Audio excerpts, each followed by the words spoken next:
देखिए, क्या होता है होलसेल प्राइस इंडेक्स, क्या होता है कंज्यूमर प्राइस इंडेक्स, क्या होता है इंडेक्स ऑफ इंडस्ट्रियल प्रोडक्शन और क्या होता है प्रोड्यूसर प्राइस इंडेक्स। पहले इन चार टाइप के इंडेक्स के बारे में डिटेल में बात करेंगे। साथ के साथ हम प्रयास करेंगे कि अभी के अभी आपको ये सारी की सारी चीजें याद हो जाएं, और उसके बाद ये भी प्रयास रहेगा कि कौन कौन सी मिनिस्ट्री जारी करती है, कितना उसको वेटेज दिया गया है। एक एक चीजों को जो है कि बहुत डिटेल में पढ़ेंगे, समझेंगे और याद भी करेंगे। तो आराम से बने रहिएगा। थोड़ा सा बोरिंग हो सकता है लगे, लेकिन पढ़ाई होता ही बोरिंग है, तो उसको समझना पड़ेगा। तो सबसे पहले हम लोग देखते हैं wholesale price index. Wholesale price index जो है इंडिया में, ये कोई ऐसा नहीं है कि अभी का कोई नया फिनोमेना है। ये फिनोमेना 1942 जब हमारा भारत आजाद नहीं हुआ था, तब भी होलसेल प्राइस इंडेक्स कैलकुलेट किए जाते थे। ये स्टार्ट हुआ है 1942 में। और जो हमारा रिसेंट होलसेल प्राइस इंडेक्स है, वो जो है कि सौमित्र चौधरी कमेटी जो 2012 में बनाया गया था, उनके रिपोर्ट के हिसाब से जो है कि उन्होंने को दिया गया। अब क्यों ये कमेटी क्यों बनाया गया, होता क्या है कि होलसेल प्राइस इंडेक्स निकालते हैं तो उसमें कुछ ना कुछ गुड्स होगा, एक बास्केट ऑफ गुड्स लेते होंगे और उसको जो है कि फिर उसमें मापते होंगे कि कितना किस कौन से आइटम्स अभी जो है कि ज्यादा कंज्यूम किए जा रहे हैं, कौन से आइटम कम कंज्यूम किए जा रहे हैं। तो हो सकता है पिछले 10 साल में जो आइटम कंज्यूम किया जाता होगा, अगले 10 साल में कुछ नए आइटम्स आ जाएंगे। जैसे आज से 20 साल पहले की बात करें, कोई फ्लिपकार्ट मिंत्रा ये सब से कोई सामान मंगाता था क्या? बहुत सारे ऐसे गेमिंग्स के नए टूल्स आ गए हैं जो कि पहले थे ही नहीं। इंटरनेट नहीं था तो वो टूल ही नहीं था। तो आखिर वो नया आइटम आ गया है मार्केट में, उसका कंजम्पशन बढ़ गया है। जैसे आर्टिफिशियल इंटेलिजेंस बेस्ड जो आज के समय में वीआर सेट्स आ रहे हैं, वो आने वाले समय में फ्रीक्वेंटली यूज होगा, अभी तो वो कम यूज हो रहा है। इसलिए समय समय पे सरकार क्या करती है, वो baskets of goods and services को देखती है कि इसमें कौन कौन से गुड्स को इंक्लूड करना है, किसकी खर्च करने की फ्रीक्वेंसी कितनी है। इसी के लिए क्या करती है सरकार, अलग अलग समय पे कमेटी बनाती है। तो जो लास्ट कमेटी बनी थी वो सौमित्र चौधरी कमेटी बनी थी होलसेल प्राइस इंडेक्स के लिए, और ये 2012 को इन्होंने जो है कि बेस ईयर बनाया हुआ है। तो इसमें एक चीज का सबसे पहले ध्यान रखना है कि होलसेल प्राइस इंडेक्स को कैलकुलेट करते समय सिर्फ और सिर्फ गुड्स को लिया जाता है। होलसेल प्राइस इंडेक्स में सर्विस इंक्लूड नहीं किया जाता है।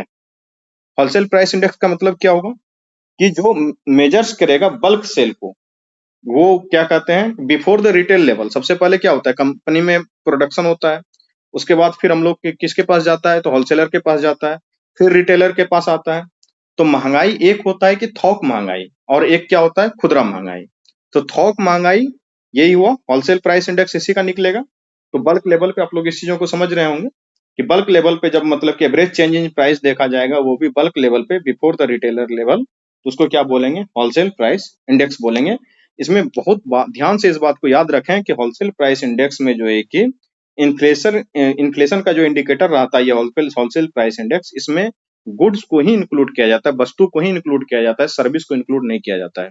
जैसे कि आप किसी चीज, आपका कलम है, किताब है, कॉपी है, मोबाइल है, फोन है, जिसको आप छू सकते हैं, वो क्या है, गुड्स है। लेकिन अगर मेरे पढ़ाने का रेट बढ़ जाए, अगर हम ज्यादा फी आपसे लेने लगे, तो मेरा कैलकुलेशन नहीं होगा। क्यों? क्योंकि हम सर्विस प्रोवाइड कर रहे हैं आपको। पढ़ाना क्या है, सर्विस है ना एक, ये इसमें कोई गुड्स नहीं है। तो इसलिए होलसेल प्राइस इंडेक्स में सिर्फ और सिर्फ गुड्स को लिया जाता है, इस बात को ध्यान रखना है। होलसेल प्राइस इंडेक्स में किन किन चीजों को लिया जाता है, उसको कितना वेट असाइन किया जाता है, इन चीजों को देखते हैं। तो जो मैन्युफैक्चर प्रोडक्ट होते हैं, उसको जो है कि वेट असाइन किया जाता है 64%। प्राइमरी आर्टिकल को वेट असाइन किया जाता है 23%। और फ्यूल एंड पावर को वेट असाइन किया जाता है कितना, तो 30%। ये ध्यान रखेंगे, और ये टाइम टू टाइम चेंज होते जाता है। ये रिसेंट है अभी कि मैन्युफैक्चर प्रोडक्ट्स को कितना दिया गया है वेट, प्राइमरी आर्टिकल को कितना दिया गया, food and fuel, sorry fuel and power को कितना दिया है। अब समझिए प्राइमरी आर्टिकल में क्या आ जाएगा, जैसे कि रोटी हो गया, चावल हो गया, आटा हो गया, ये इन सब टाइप के आर्टिकल्स क्या हो जाएंगे, प्राइमरी आर्टिकल्स जो बेसिक नेसेसिटी यूज के होते हैं। लेकिन अब उसी में समझिए कि मान लीजिए कि कोई आटा है, आटा जो जनरली बिक रहा है, फ्लावर, उसको क्या मानेंगे, प्राइमरी आर्टिकल। लेकिन वही आटा अगर पैकेट में बन के आए, तो वो क्या हो जाएगा, मैन्युफैक्चर प्रोडक्ट हो जाएगा।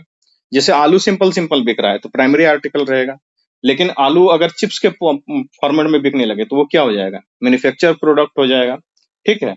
उसके बाद फ्यूल एंड पावर, तो आप समझ ही रहे हैं कि पावर जैसे इलेक्ट्रिसिटी का क्या रेट चल रहा है, फ्यूल जैसे कि पेट्रोल वगैरह का क्या रेट चल रहा है।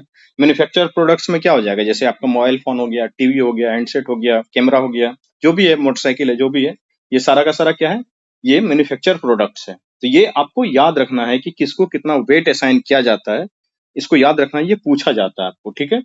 तो होलसेल प्राइस इंडेक्स में सबसे ज्यादा वेट किसको असाइन किया जाता है? मैन्युफैक्चर प्रोडक्ट को।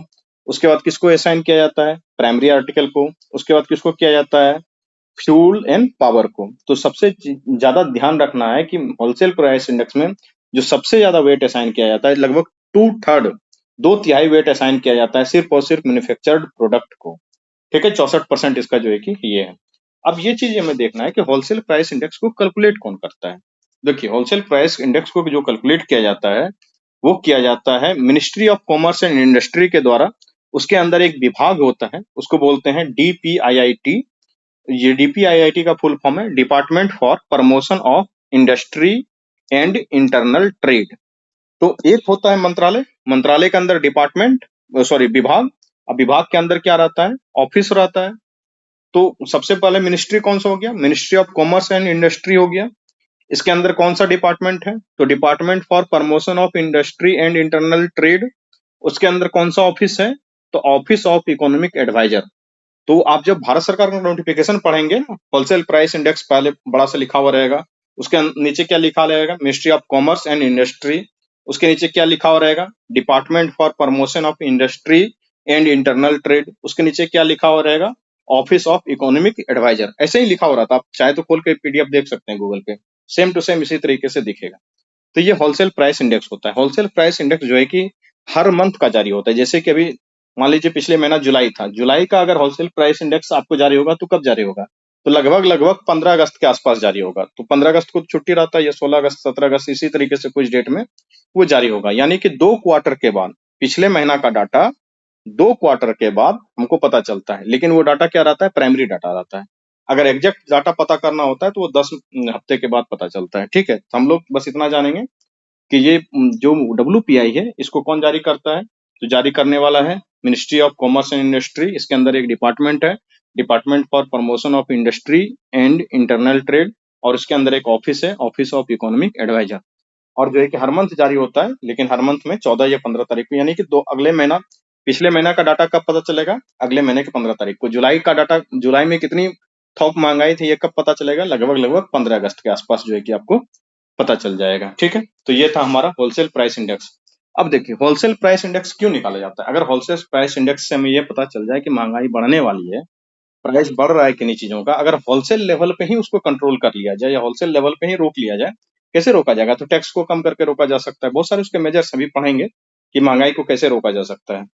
तो क्या होगा कि कंज्यूमर पे फिर कम इफेक्ट पड़ेगा। लेकिन आप इस चीज को समझिए, अगर होलसेल में मान लीजिए कि चीनी का मूल्य है, वो होलसेल में 5 रुपए के हिसाब से, पर बोरा के हिसाब से, या 10 रुपए पर बोरा के हिसाब से बढ़ेगा, पर कुंटल के हिसाब से, तो पता चलेगा कि कंज्यूमर प्राइस इंडेक्स में क्या हुआ है कि थोक में जो है कि पर रुपये वो पर केजी पे 1 रुपये बढ़ा दिया है। इसका सबसे बेस्ट एग्जांपल आपको कब दिखेगा?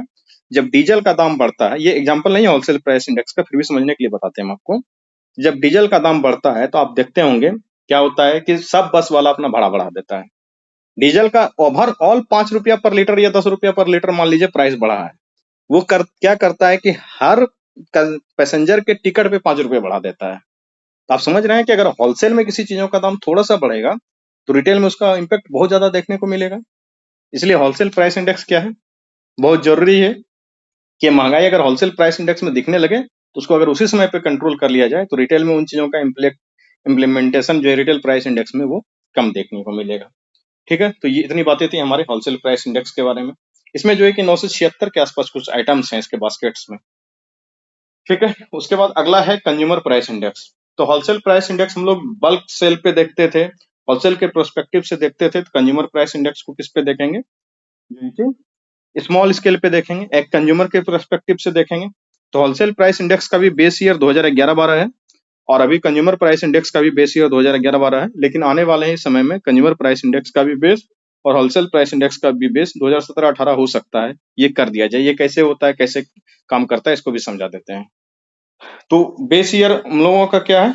2011-12 है। किसका है? होलसेल प्राइस इंडेक्स का, कंज्यूमर प्राइस इंडेक्स का।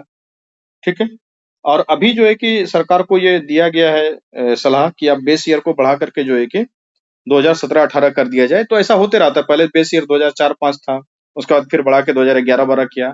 अब सलाह दिया जा रहा है कि 2017-18 कर दिया जाए बेस ईयर बढ़ा करके। ठीक है, क्योंकि बहुत पुराना बेस ईयर लेंगे तो फिर जो है कि चीजों को एग्जैक्ट कंपैरिजन में निकलता नहीं है। तो ये समझ में आ गया। अब देखिए कंज्यूमर प्राइस इंडेक्स में क्या करेंगे कि मेजर्स क्या करेंगे कि change in the retail price, मतलब कि खुदरा मूल्य में क्या अंतर हो रहा है। यहाँ पे क्या होगा कि commodities of goods and services, wholesale price index में क्या था कि गुड्स था, सर्विसेज नहीं था। लेकिन कंज्यूमर प्राइस इंडेक्स में क्या है, गुड्स भी है इंक्लूड और सर्विस भी इंक्लूड, वस्तु और सेवा दोनों इसमें इंक्लूड है, इस बात को याद रखना है, ठीक है। कंज्यूमर प्राइस जो है कि कई इंडेक्स अलग अलग तरीके, होलसेल प्राइस इंडेक्स सिर्फ एक इंडेक्स था, लेकिन कंज्यूमर प्राइस इंडेक्स में जो है कि कई सारे इंडेक्स निकाले जाते हैं। जैसे consumer price index rural, consumer price index urban, consumer price index combined. ये क्यों निकाला जा रहा है, इस चीज को समझिए। जिससे जो रूरल कस्टमर है, जो ग्रामीण क्षेत्र का कस्टमर है, उसके डिमांड्स कुछ अलग हैं, उसके गुड्स ऑफ बास्केट कुछ अलग है। लेकिन कंज्यूमर जो अर्बन के कंज्यूमर है, उसके गुड्स ऑफ बास्केट क्या है, अलग है। ग्रामीण क्षेत्र का क्या व्यक्ति खाएगा, दाल भात चोखा, दाल भात सब्जी खाएगा। शहरी क्षेत्र का व्यक्ति क्या खाएगा, पिज्जा बर्गर। तो क्या ग्रामीण क्षेत्र के बास्केट ऑफ गुड्स में ये पिज्जा बर्गर आएगा क्या, जनरली तो नहीं आएगा। ये समझने के लिए सिर्फ मैं बता रहा हूँ, ठीक है। अब कंज्यूमर प्राइस इंडेक्स अर्बन अगर निकाला जाएगा तो उसके बास्केट डिफरेंट होंगे। कंज्यूमर प्राइस इंडेक्स अगर रूरल निकाला जाएगा तो उसके बास्केट डिफरेंट होंगे, उसके मार्केट्स भी डिफरेंट रहते हैं, ठीक है। उसके बाद फिर हम लोग निकालते हैं consumer price index combined, rural plus urban दोनों, ठीक है। तो ये जो 3 तरीके का मैंने कंज्यूमर प्राइस इंडेक्स बताया, ये कैलकुलेट किया जाता है, मस्पाई है ना, ministry of statistics and programme implementation, जो कि पूरे ओवरऑल महंगाई को कैलकुलेट करता है, वही जो है कि इसको भी कैलकुलेट करता है। होलसेल प्राइस इंडेक्स अलग व्यक्ति कैलकुलेट कर रहा था, अलग डिपार्टमेंट कैलकुलेट कर रहा था, ये ध्यान रखिएगा। ये कंज्यूमर प्राइस इंडेक्स का जो ये 3 प्रकार है, सिर्फ मैं इस 3 प्रकार की बात कर रहा हूँ। कौन कौन सा, सीपीआई रूरल ग्रामीण वाला सीपीआई, सीपीआई अर्बन शहरी वाला सीपीआई, और सीपीआई कंबाइंड ग्रामीण प्लस शहरी दोनों। इसको निकालता है ministry of statistics and programme implementation के अंदर जो डिपार्टमेंट है आपका, जो ऑफिस है नेशनल स्टैटिकल ऑफिस, एनएसओ जिसको बोलते हैं, वो निकालता है इसको, ठीक है। पहले सीएसओ प्लस एनएसएसओ था, तो दोनों को मिलाकर के अब क्या कर दिया गया है, एनएसओ कर दिया गया, नेशनल स्टैटिक्स ऑफिस कर दिया गया है, ठीक है। तो ये सीपीआई रूरल, सीपीआई अर्बन और सीपीआई कंबाइंड निकालता है कौन, तो एनएसओ नेशनल स्टैटिक्स ऑफिस। ये ऑफिस किसके अंडर काम करता है, ministry of statistics and programme implementation के अंदर। ये तो हो गया सिंपल सिंपल बात। लेकिन कंज्यूमर प्राइस इंडेक्स और भी चीजों के निकलते हैं। किन चीजों के निकलते हैं, जैसे कि सीपीआई फॉर इंडस्ट्रियल वर्कर्स, ठीक है, तो उसको बोलेंगे CPI IW, consumer price index for industrial worker, ठीक है। फिर निकलेगा consumer price index for agricultural labourer, जो कि ग्रामीण क्षेत्र में क्या होते हैं, कृषि मजदूर होते हैं, उसके लिए कंज्यूमर प्राइस इंडेक्स निकाला जाता है। उसके बाद एक कंज्यूमर प्राइस इंडेक्स निकलता है रूरल वर्कर का, जो ग्रामीण मजदूर होते हैं, उसके लिए कंज्यूमर प्राइस इंडेक्स निकाला जाता है। ये निकाला ही अलग अलग इसके लिए जाता है, क्योंकि सबके मार्केट अलग है, सबके बास्केट अलग है, ठीक है। इसलिए इसको जो है कि डिटेल लेवल पे देखा जाता है। तो हम लोग देख रहे थे क्या, consumer price index. Consumer price index में अलग अलग कंज्यूमर प्राइस इंडेक्स है, वो आपको दिख भी रहा होगा स्क्रीन पे, कि सीपीआई इंडस्ट्रियल वर्कर, सीपीआई जो है कि रूरल वर्कर, उसके बाद सीपीआई एग्रीकल्चरल लेबरर, मतलब कि जो कृषि मजदूर होते हैं उसके लिए सीपीआई, सीपीआई जो ग्रामीण मजदूर होते हैं उसके लिए अलग सीपीआई, और सीपीआई जो इंडस्ट्रियल वर्कर का है उसके लिए अलग सीपीआई, ठीक है। तो ये जो निकाला जाता है सीपीआई, ये अलग अलग सीपीआई अलग अलग डिपार्टमेंट के द्वारा कैलकुलेट किया जाता है।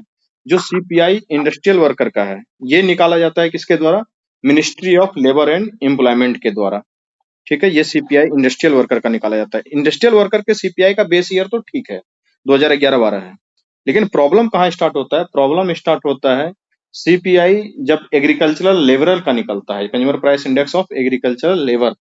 और फिर जो सीपीआई हम लोग निकालते हैं consumer price index of rural worker, जो ग्रामीण मजदूर होते हैं, इसके लिए बेस ईयर आपको पता है 1986-87 रखा गया। ये कितना अन्याय है इन लोगों के साथ। अब मान लीजिए कि इसके लिए महंगाई कैलकुलेट करेगा भी, तो महंगाई कैसे एग्जैक्ट पता चल पाएगा।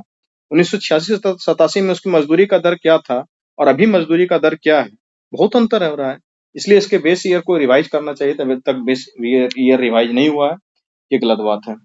ये सारा का सारा जो सीपीआई आप देख रहे हैं इंडस्ट्रियल वर्कर का, सीपीआई रूरल वर्कर का, सीपीआई एग्रीकल्चरल लेबरर का, ठीक है, सीपीआई रूरल लेबरर का, ये सारे के सारे कौन कैलकुलेट करते हैं, ये सारे के सारे को कैलकुलेट किया जाता है ministry of labour and employment. जहां जहां आपको लेबर वर्कर दिख रहा है, लेबर दिख रहा है, एम्प्लॉयर दिख रहा है, ये कौन कैलकुलेट करेगा? तो ministry of labour and employment ये उसको कैलकुलेट करता है।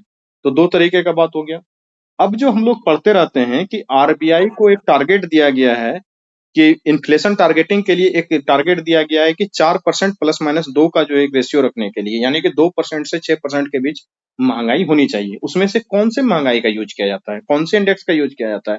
क्या होलसेल प्राइस इंडेक्स का यूज किया जाता है, कंज्यूमर प्राइस इंडेक्स का यूज किया जाता है? अगर कंज्यूमर प्राइस इंडेक्स का भी यूज किया जाता है तो उसमें से कौन सा? क्योंकि कंज्यूमर प्राइस इंडेक्स में तो कई सारे प्रकार के इंडेक्स हम लोगों ने पढ़ लिए। तो उसमें से जो आरबीआई के द्वारा यूज किया जाता है वो यूज किया जाता है सीपीआई कंबाइंड। सीपीआई कंबाइंड कौन सा? इसका मतलब क्या निकलेगा सीपीआई कंबाइंड?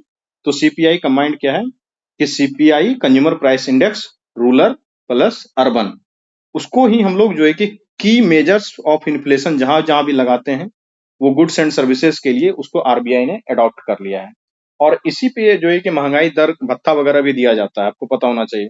उसका इंडस्ट्रियल वर्कर के लिए जो उसका निकलता है महंगाई दर इंडस्ट्रियल वर्कर का, उसके हिसाब से उसके वेज बढ़ते हैं। तो सबके अलग अलग प्रोसेस है बढ़ने के लिए। तो हम लोगों को याद क्या रखना है कि आरबीआई ने किसको अडॉप्ट किया है?